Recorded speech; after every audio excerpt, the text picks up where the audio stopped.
Gusto din magbatingting. Gusto niya mga labit. O, iba na ang hobby ni Pulot ngayon. Gitara na. Uy, nagawa mo dyan?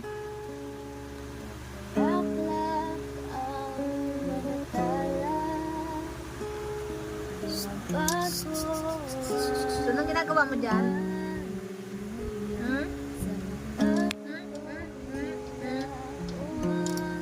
O, balik sa gitara.